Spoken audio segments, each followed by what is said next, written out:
All right, it is officially 12:01, so it is no longer my birthday. I was supposed to have off today.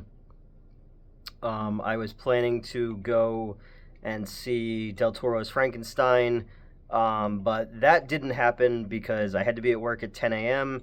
And then the owner showed up, and I had to stick around until 8 p.m. So the idea was 10 to 4. 10 to 4 turned into 10 to 8. So I missed going to hang out with Lana and Dave and see Del Toro's Frankenstein. I'm going to go tomorrow morning because I don't have Netflix and I really want to see it on the big screen. But tonight I took a drive around after I got done here just to kind of like clear my head a little bit. Thank you to everyone who sent me birthday wishes and on through different social medias and on here. I really appreciate it. I got myself a spiked cherry limeade, and I sat down and I watched a pretty good, pretty dark, pretty. Can you hear the beep of the fire things? I gotta put batteries in those. I'll do that tomorrow. I've been here all day. Yeah, so I saw Bruce Springsteen biopic. Well, it's not really a biopic. Deliver Us from Nowhere. It's about the making of the album Nebraska. I'm from New Jersey, so growing up, Bon Jovi and Springsteen were like you know they were basically like folk heroes, to us. And I grew up. My mom was a huge fan. My dad was a huge fan of Springsteen, especially in that Born in the USA era, the kind of Reagan era. But growing up, and driving around in the car with them, and you're listening to whatever was the big music on the radio at the time, and I distinctly remember, "I'm on Fire," which is from this album, like trying to figure out the story and picture it in my head is a lot the same of like 80s Fleetwood Mac stuff, which people always kind of like. There was like the chain, but 80s Mac is really good too. I got really into the storytelling aspect of that, and I've always been a big fan of musicians that are telling a story. I mean, the song could be catchy and have a good beat and all that kind of stuff. You dance to it. I don't know how to dance, but I remember Atlantic City, and I remember I'm on Fire, and I remember the story of those, like painting a picture in my head. So I'll always have memories of that more than things like Born to Run or Born in the USA or something like that became more like anthem songs. This movie is very introspective. It's very slow moving. But like not in a boring way, just in a very plotting. You're watching an artist work through shit. He had a troubled childhood, and he has a lot of conflicted feelings and where he's from and where he's going. I just love when Asbury Park. I just love when New Jersey is on camera. I grew up. All my life we were all over North Jersey, South Jersey, Central Jersey, both the shores, like Asbury Park to Cape May or Wildwood, where I grew up and stuff like that. But it's just something about seeing New Jersey on film, and it always kind of will look dreary and run down, but there's something very beautiful and special about that to me. It's the same thing like when I see Philadelphia. I love the warts and all of Philadelphia.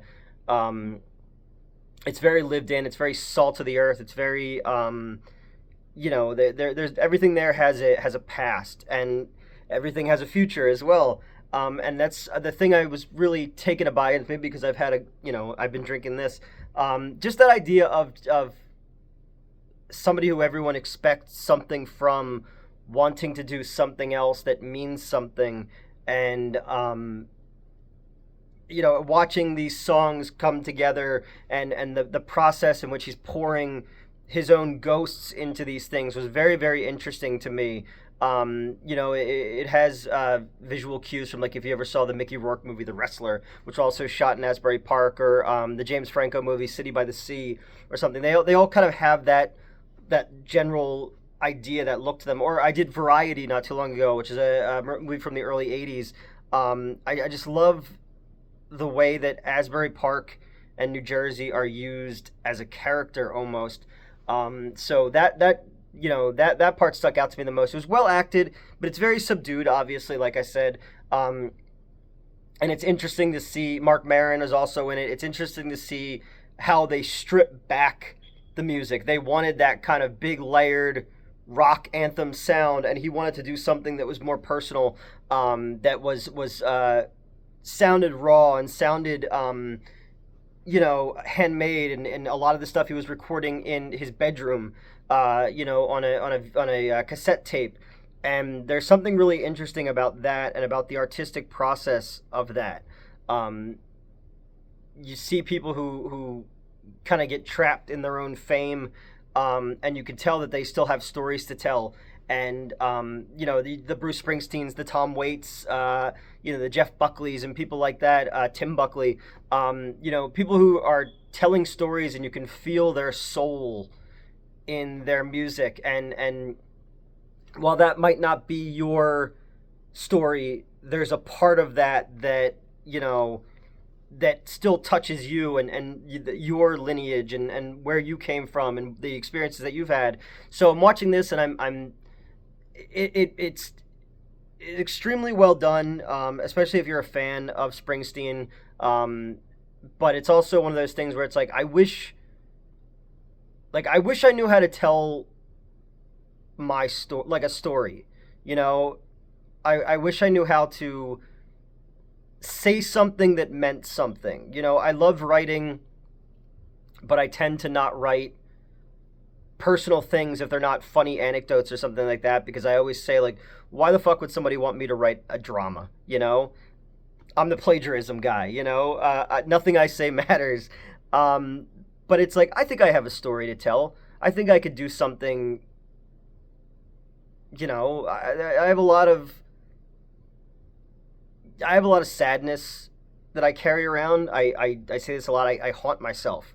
I carry around the ghosts of things that, my life could be a lot better, or a lot more, or a lot different, and the path was laid out in front of me, but I deviated because I was scared of not being enough for people. And there was a lot of that in this movie, and it hit me as well. Like, that feeling that you're going to repeat the mistakes of your family or your father or whatever. A lot of that shit is, every time I get close to something special, I choke. I get a case of the yips. So I was watching this, and it really stuck with me a little bit. Well, it stuck with me a lot, because it's just like, I'd love to tell a story. I'd love to actually say something. Obviously I don't have any talent like a Bruce Springsteen or something like that. I can't write music. I like music, but I get scared of it sounding hollow, or people going like, that's not what we want from you. Just dance, monkey. We want tits and gore. Go ahead. So I was watching this, and it's obviously, I love movies about the process. When people just sit down and they pour all of their talents into something, and while they're doing that, they're exercising their demons, and that's what this movie was about. I don't know. It's hard to review this as like a movie, because we all know that the album's gonna come out. It's like, yeah, the boat's gonna hit the iceberg, and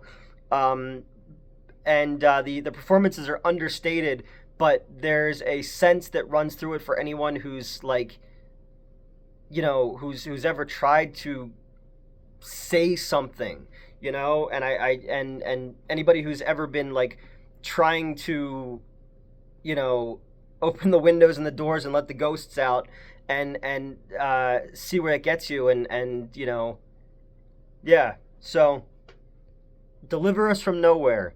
It brought me somewhere, Obviously, like I said, growing up a fan of Bruce Springsteen, I was interested to see this movie, and then being that I'm watching it on my birthday by myself after a shit day, and I'm having a drink or two, and becoming introspective of the fact that I'm 44 years old, and I want to create something. I just am too scared to because feel like what if that's not what people want, and what if you're just full of shit. And nobody believes in me like the record company believed in Bruce Springsteen. So yeah, I don't know. All right, that's it. If you're a fan of his music, if you're a fan of movies about the artistic process, I think you'll dig this. So all right, I'm gonna go home. Delivers from nowhere. It delivered me somewhere.